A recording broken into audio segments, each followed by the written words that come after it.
नमस्कार, आप देख रहे हैं मुद्दे की बात। और मुद्दे की बात में आज बात करेंगे अखिलेश यादव और उनके पी से पंडित जी की। जी हाँ, अखिलेश यादव बड़े दुखी से नजर आ रहे हैं। दुखी क्यों हुए? क्योंकि पी से पंखुड़ी त्रिपाठी ने उनकी मदद को ना सिर्फ इनकार किया, बल्कि उन्होंने ये भी कहा कि अखिलेश यादव बुरे नेता हैं। दरअसल गोरखपुर की एक बच्ची जिनका नाम पंखुड़ी त्रिपाठी है, उनकी स्कूल की फीस की वजह से पढ़ाई रुक गई। उन्होंने जनता दरबार में जाकर उत्तर प्रदेश के मुख्यमंत्री योगी आदित्यनाथ से गुहार लगाई और इसके बाद हुआ ये कि लापरवाही के चक्कर में उनका एडमिशन रुक गया। और ये जानकारी जब अखिलेश यादव को तमाम समाचार पत्रों के जरिए मिली तो अखिलेश यादव ने मदद का ऑफर उनकी तरफ से बढ़ाया। लेकिन जब यूपी तक ने पंखुड़ी से बात की तो उन्होंने कहा कि हम तो मदद लेंगे सिर्फ योगी आदित्यनाथ की, अखिलेश यादव की नहीं लेंगे, क्योंकि अखिलेश यादव बुरे नेता है। ये बात जब अखिलेश यादव तक पहुंची तो उन्होंने कहा कि हाँ, मैं मदद करता हूं, इसलिए मैं बुरा नेता हूं। जब अखिलेश यादव ने यह बात कही तो ऐसा लगा कि मानो वो ब्राह्मण समाज से दुखी हो गए।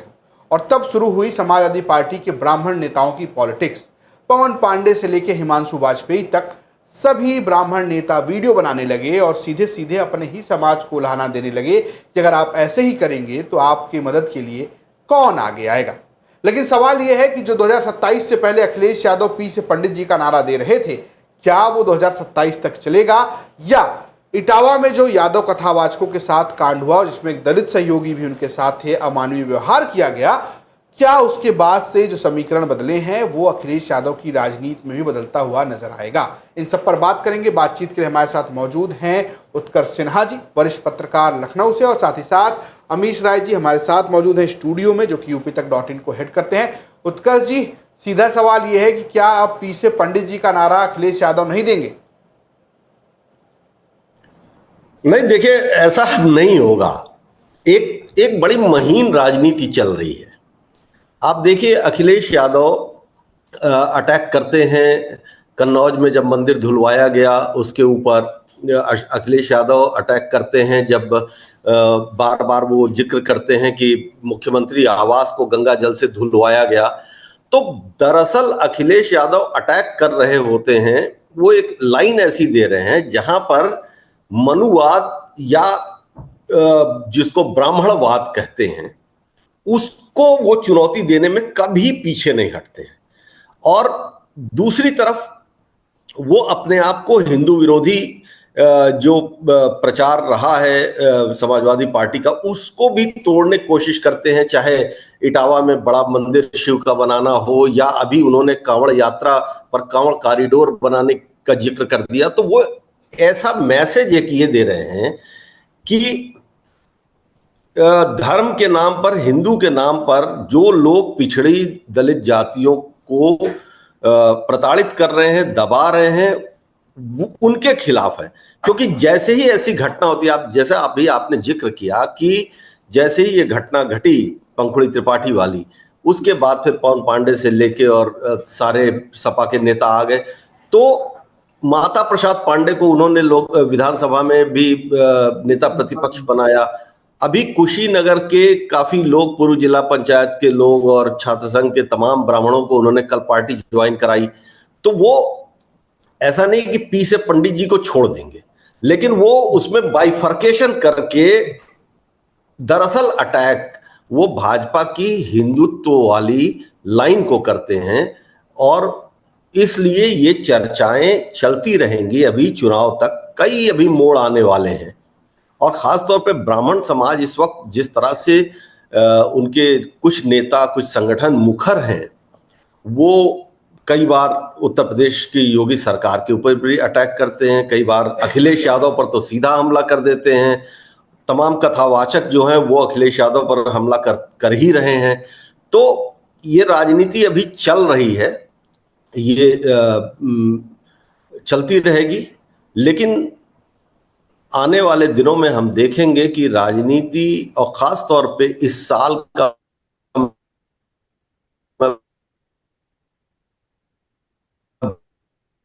करता हूं कि जब तक जाते जाते उत्तर प्रदेश की राजनीति में एक लामबंदी भी साफ दिखेगी कि कौन कहां है, कौन किसके साथ प्लस कर रहा है, कौन किसके साथ माइनस कर रहा है। एक टिप्पणी में मेरे सवाल पर भी रहेगी उत्कर्ष सर, आपकी चाहिए होगी कि देखिए कई सारे घटनाक्रम हुए उत्तर प्रदेश में हाल के दिनों में। गोरखपुर में हाथा नहीं भाता टाइप का अखिलेश यादव का ट्वीट आया। और इसके अलावा मतलब ऐसा नहीं है कि कोई एक वोटर्स पैटर्न पर हम बाद में आएंगे, लेकिन उत्तर प्रदेश में या कहीं भी कोई भी समाज अपने वेस्टेज इंटरेस्ट के हिसाब से ही पॉलिटिकल अपना विलिंगनेस दिखाता है या अपने मताधिकार का इस्तेमाल करता है।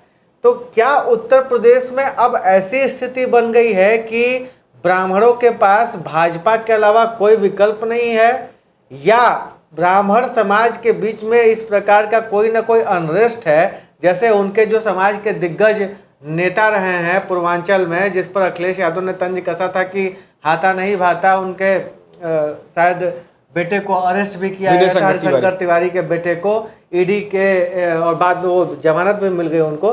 तो जो समाज के जिस समाज से आते हैं हरिशंकर तिवारी और उनके बेटे, उस समाज में इसको लेके एक अनरेस्ट हुआ।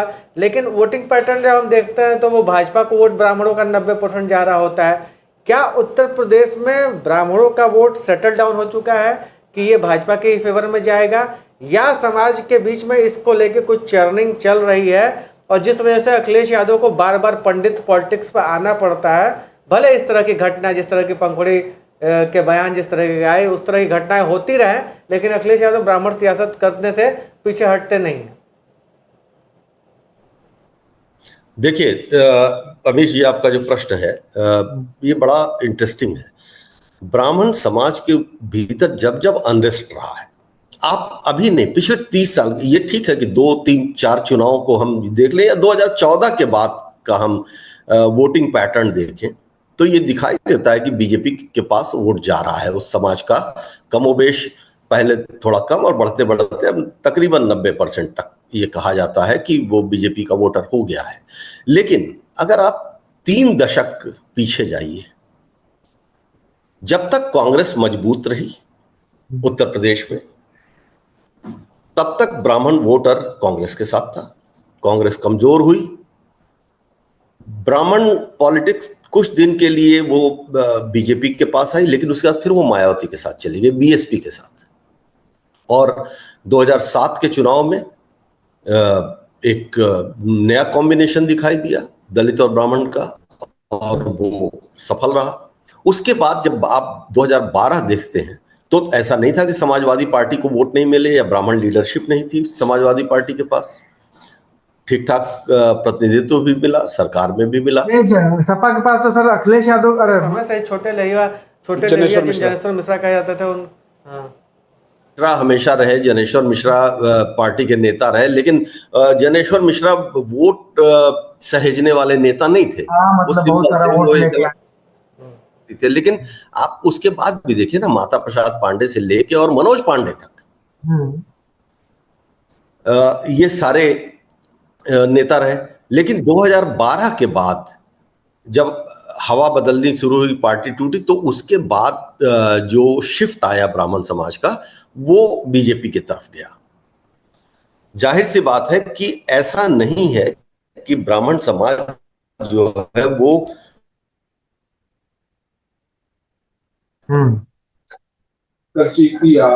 चलेगी। उत्कर्ष जी, आपको आवाज मिल पा रही है? जी, बहुत रिप्रेजेंटेशन, अपनी लीडरशिप।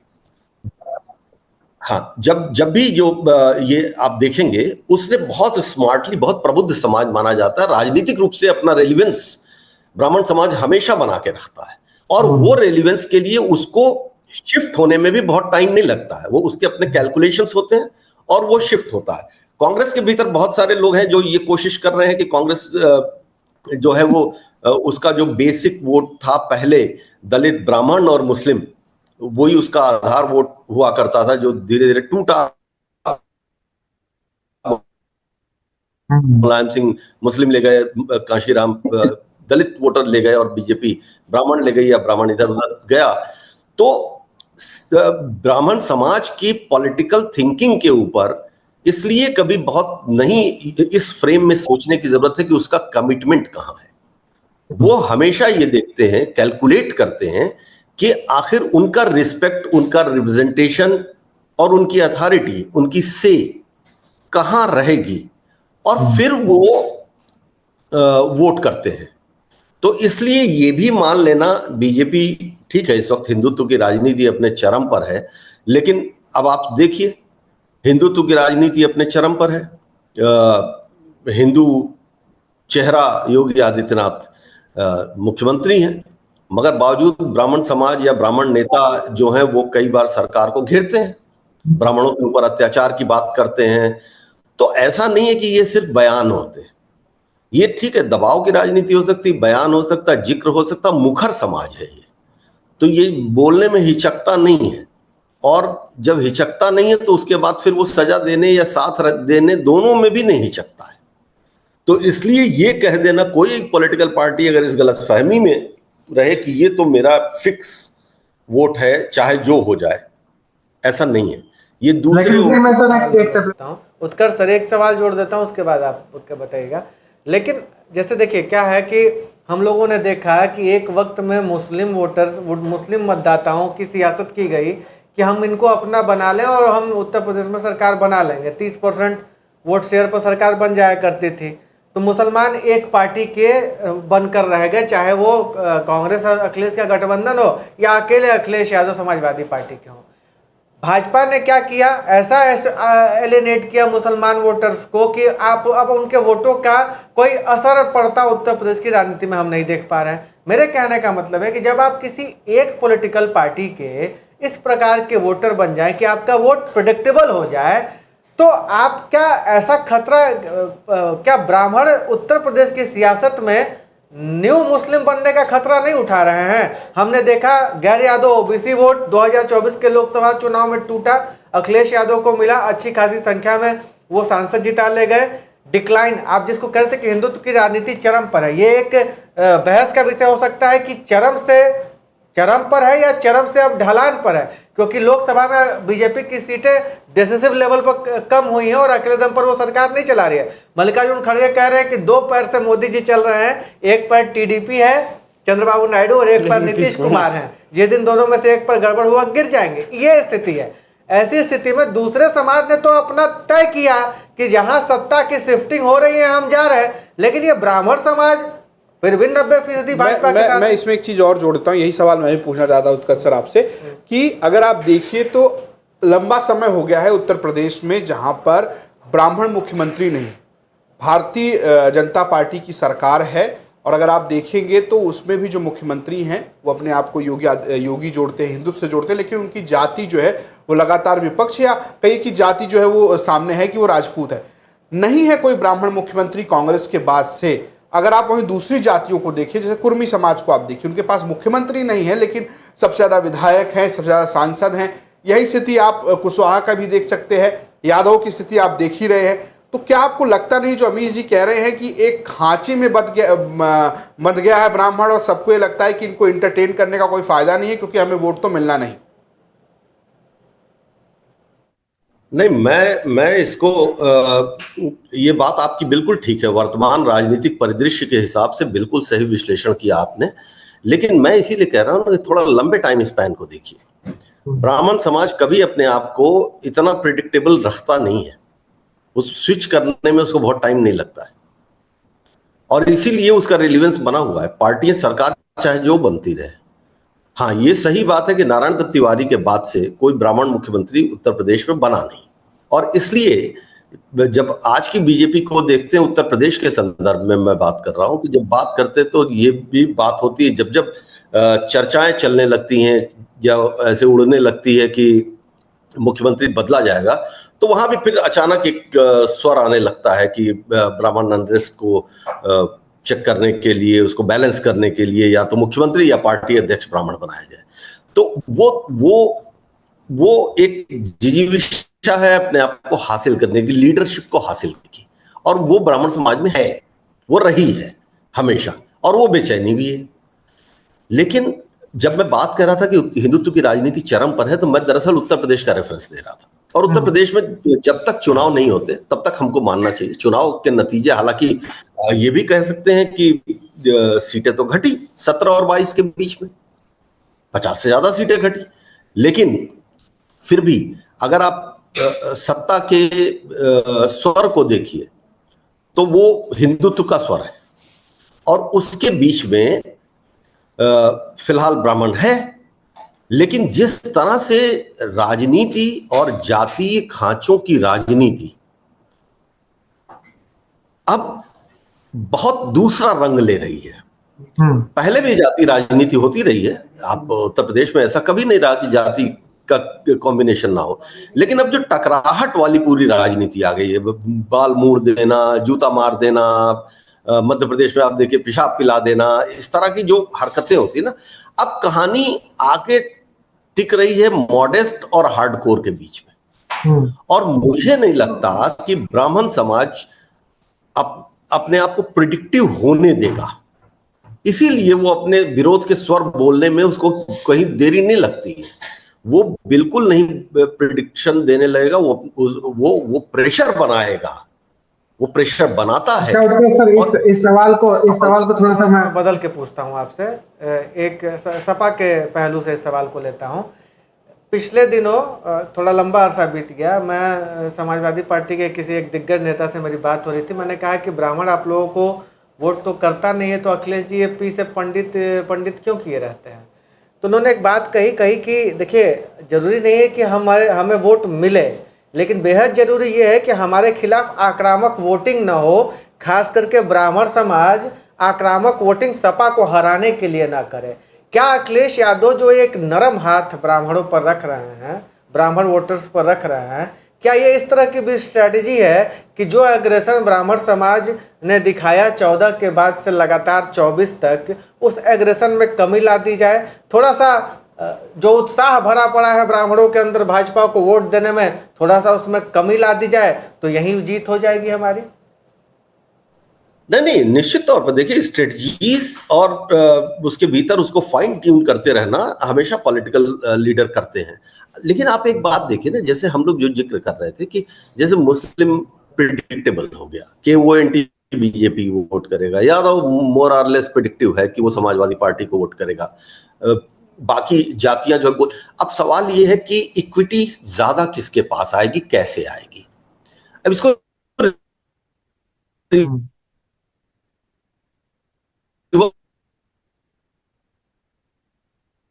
तो आपकी आवाज बीच में गड़बड़ हो गई है अभी। आप जो ये बात कह रहे थे कि यादव प्रेडिक्टेबल हो गया, मुसलमान प्रेडिक्टेबल हो गया, जो पिछड़ी जी बताइए सर। उम्मीद ये की जाती है कि वो फिर रिवर्स पोलराइजेशन में आएंगी। तो अल्टीमेटली क्या होगा, बीजेपी के ऊपर जो सवर्णवाद के आरोप लगाए जा रहे हैं लगातार, और जो पीडीए जिस तरह से अलाइन हुआ है, तो पीडीए क्या है? वो ठीक है, उसके पी को डिफाइन चाहे आप जैसे कर दें, लेकिन ये वेल नोन फैक्ट है कि पिछड़ा दलित अल्पसंख्यक, इसमें कहीं कोई दो राय नहीं है। बाकी आ से आधी आबादी भी हो जाए, पी से पंडित जी भी हो जाए, वो सब अपनी जगह पर, बट बेसिक क्या है? बेसिक पिछड़ा दलित और अल्पसंख्यक है। तो अब इस बेसिक के सहारे अगर लामबंदी होती है, अगर इक्विटी कलेक्ट की जा रही है, तो सामने बचेगा कौन? सामने बचेगा मेजॉरिटी में सवर्ण समाज और थोड़ा बहुत और। तो वो तो इक्वेशन के हिसाब से अगर आप देखेंगे तो विनिंग इक्वेशन नहीं बनता है। तो स्ट्रेटजी ये ठीक है कि बहुत कभी बीच में माइल्ड हो जाना, कभी सलाह देना, कभी ये कह देना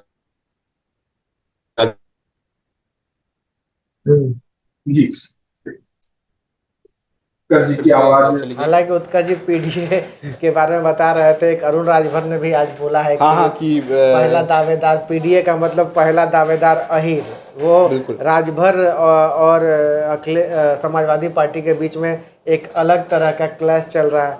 बिल्कुल को अगर गौर से देखिए, राजभर, ओम प्रकाश राजभर जो है वो अब पर्सनल वेंडिक्टा पे दोनों लोग खेल रहे हैं। क्योंकि जिस तरह से राजभर आए थे समाजवादी पार्टी के साथ, और उसके बाद राजभर अपनी शैली में वो अलायंस टूटने के बाद जिस तरह से वो फिर बीजेपी में गए, और जो फिर बयानबाजियां हुई, देखिए अखिलेश यादव की राजनीति को मैं ये इसलिए कहता हूं कि अगर आप बहुत गौर से देखें, दो चीजें बड़ी साफ दिखाई देती हैं। एक तो जब पर्सनल अटैक होने लगते हैं, और जो भी करता है उसके साथ माइल्ड नहीं होते हैं अखिलेश, एक चीज। और दूसरी चीज, पिछले 3 सालों में जब वो लगातार हारे, 17 का चुनाव हारे, उसके बाद फिर वो 19 हारे, फिर 22 हारे, तमाम प्रयोग कर डाले उन्होंने, लेकिन जब हारे, लेकिन 22 के बाद से जो अखिलेश की पॉलिटिकल लाइन, जो बल्कि 22 की शुरू से ही तभी इतने वोट मिले और इतनी सीटें मिली, वो जो चेंज आया है, जो शिफ्ट आया है, वो उनको मैच्योर पॉलिटिशियन बनाता है। वो समझ गए हैं कि कास्ट कॉम्बिनेशन को कैसे अपने फेवर में रखने की जरूरत है इस राजनीति में। उसके पहले मैं 2012 के अखिलेश यादव को जब बतौर मुख्यमंत्री शपथ ग्रहण करते हुए याद करता हूं, तो मैं ये देखता हूं कि वो, उनकी पार्टी तो एमवाई की पार्टी डिक्लेयर थी, लेकिन वो यादव से बहुत ज्यादा परेशान भी थे और कहते थे कि अब हमारे वोटर हैं लेकिन ये बदमाशी बहुत करते हैं, सार्वजनिक मंचों से कई बार डांट देते थे, लेकिन उनके दिमाग में ये सब नहीं था। वो विकास और ये रोड और इंफ्रास्ट्रक्चर और ये वो ज्यादा बात करते थे। मतलब ये मैं अपने अनुभव बता रहा हूँ। अब हुआ क्या, मैं आपको रोक रहा हूं जी। तब समझ में आ गया कि लड़ाई तो इसी सतह पे लड़नी है, और फिर वो शिफ्ट हुए। ये देखिए, हाल ही के दिनों में एक इंटरव्यू दिया अखिलेश यादव ने, तो उसमें पूछा गया कि आप जातिवादी हैं, तो उन्होंने यही एक तरीके से जवाब दिया कि 2017 के चुनाव में मैं ये कह रहा था कि काम बोलता है, और उसके बाद का परिणाम आप देख रहे हैं। और उन्होंने आगे नहीं कहा, लेकिन जब उन्होंने पीडीए कहा और जब पीडीए का नारा दिया, तो उसका परिणाम यह है कि वो समाजवादी पार्टी को उस स्तर पर ले गए जहां पर मुलायम सिंह यादव भी नहीं ले गए थे, चाहे वो सांसदों की संख्या हो, चाहे वोट परसेंट हो। हम बात ब्राह्मणों की कर रहे थे, ब्राह्मण पॉलिटिक्स की कर रहे थे, तो लेकिन एक सवाल चलते चलते मैं आपसे और ले रहा हूं कि एक और पार्टी है बड़ी परेशान से नजर आ रही है, उसका नाम है अपना दल एस। सोनेलाल आशीष पटेल जो है वो अपनी सरकार के खिलाफ एक बिल्कुल मोर्चा खोल के खड़े हैं कि 1700 करोड़ जो है वो उनके खिलाफ इस्तेमाल किया जा रहा है, बड़ी साजिश हो रही है। अखिलेश यादव कह रहे हैं कि हाँ भैया बिल्कुल सही बात है। तो क्या यहाँ भी कोई खिचड़ी देख रहे हैं? सिर्फ ब्राह्मणों की शिफ्टिंग छोड़ दीजिए, तो सिर्फ पीडीए की अगर हम पिछड़ों की बात करें, तो क्या पिछड़ा एकजुट हो जाएगा अखिलेश यादव के साथ? क्या अपना दल एस की संभावना आपको नजर आ रही है क्या? अपना दल का वोट बेस जो है ना, वो कुर्मी है, और कुर्मी पॉलिटिक्स को अगर आप देखिए तो जिस तरह से लोकसभा के चुनाव में कुर्मियों को टिकट दिया अखिलेश यादव ने, और विधानसभा के लिए जिस तरह से पार्टी में वो प्रमोट कर रहे हैं, तो ये खतरा तो है अपना दल के साथ भी। और दूसरा ये कि क्योंकि होता क्या है ना कि जैसे समाज आधारित जब दल होते हैं तो अंदर भी बड़े सवाल होते हैं। जैसे ये सवाल कुर्मी, अच्छा कुर्मी कोई ऐसा साइलेंट फोर्स नहीं है, कुर्मी पॉलिटिकली बहुत स्ट्रांग फोर्स है। आप देखिए कुर्मी वोटरों के वोटिंग पैटर्न को अगर आप देखिएगा तो वो पार्टी कमिटमेंट नहीं होता है, कैंडिडेट कमिटमेंट होता है, रिप्रेजेंटेशन का कमिटमेंट होता है। इसीलिए फिलहाल उत्तर प्रदेश की विधानसभा में जितने कुर्मी विधायक बीजेपी से हैं, उससे थोड़े ही कम समाजवादी पार्टी से हैं। तो अगर समाज इस तरह सोचे कि भाई मुझे ज्यादा रिप्रेजेंटेशन कौन दे रहा है, मुझे ज्यादा वैल्यू कौन दे रहा है, तो वो दबाव तो आशीष पटेल या अनुप्रिया के ऊपर भी आएगा। और चूंकि अनुप्रिया पटेल 2 बार से केंद्र में मंत्री हैं, आशीष पटेल उत्तर प्रदेश में मंत्री हैं, लेकिन उत्तर प्रदेश की राजनीति में जिस तरह से उन्होंने बम फोड़ा था सरकार के खिलाफ, और सीधे सीधे एसटीएफ के मुखिया और सूचना निदेशक का नाम ले लिया था, तो ये तो तय है कि सरकार में कंफर्टेबिलिटी नहीं है। और उसके भीतर समाज अगर आपके ऊपर दबाव डाले तो क्या होगा? हालांकि आशीष पटेल को बहुत वोकल होने की सजा, मतलब अब सजा कहें या क्या कहें, लेकिन जो नंबर 2 की पोजीशन पार्टी में हुआ करती थी, वो नंबर 3 के नेता हो गए। अनुप्रिया पटेल 2 बार केंद्र में 10 साल और अब तो तीसरी बार मंत्री होने के बाद भी अपने दल का विस्तार उन 2-2.5 जिलों से ज्यादा नहीं कर पाई। अगर आप ये सोचिए कि अपना दल का असर या वो सीटें सारी कुर्मी बहुल सीटों पर कर ले, तो वो नहीं हो पाता है। कहाँ हो पा रहा है? तो मिर्जापुर, सोनभद्र और बनारस के थोड़े से हिस्से को छोड़ के वो पार्टी बढ़ नहीं पा रही है। खतरा उनके ऊपर बहुत बड़ा है। खतरा ये है कि अगर उनके बेस वोटर को अखिलेश यादव ले गए तो फिर उनकी पॉलिटिक्स क्या होगी। अब तालमेल कर लें तो क्या होगा। तो मैंने कहा ना कि ये जो सिर्फ वही नहीं ये सवाल है, मैं आपको बताऊं कि निषाद पार्टी के भीतर भी ये सवाल है। संजय निषाद भी इस सवाल से जूझ रहे हैं। इसलिए ये प्रिडिक्शन करना कि कौन कितना दिन कहां किसके साथ रहेगा, यही निषाद पार्टी थी जो समाजवादी पार्टी के साथ मिलकर गोरखपुर की संसदीय सीट जीत ली, योगी की छोड़ी हुई सीट। और वही पार्टी थी जो अखिलेश यादव को छोड़ के चली गई बीजेपी के साथ। तो ये जो छोटे दल है ना, जो जाति आधारित दल है, इनका प्रेडिक्शन और इनका असेसमेंट चुनाव से 1-2 महीने पहले ही कर सकते हैं आप। आप बीच के टाइम में नहीं कर सकते। जब तक सत्ता का दौर है तब तक बड़ा मुश्किल रहता है, लेकिन जैसे ही चुनाव आने का वक्त होता है वैसे ही हम देखते हैं कि चीजें कई बार 180 डिग्री घूम जाती हैं। तो हम बात कर रहे थे ब्राह्मण पॉलिटिक्स की, और उत्कर्ष जी से हमने चलते चलते जवाब लिया आशीष पटेल पर। माने तो ब्राह्मणों की पॉलिटिक्स में इस बात की चर्चा तो है कि क्या वो प्रेडिक्टेबल हैं, या वो 2027 के चुनाव में अपने पत्ते को दबाकर रखेंगे। क्या वो अखिलेश यादव से नाराज हैं, या वो बीजेपी से नाराज हैं, या कोई तीसरा विकल्प देख रहे हैं, ये सवाल है। शायद इसका जवाब 27 के चुनाव में ज़्यादा बेहतर पता चलेगा। फिलहाल उत्कर्ष जी, अमीश जी और आप सभी दर्शकों का बहुत बहुत आभार। देखते रहिए यूपी तक। नमस्कार।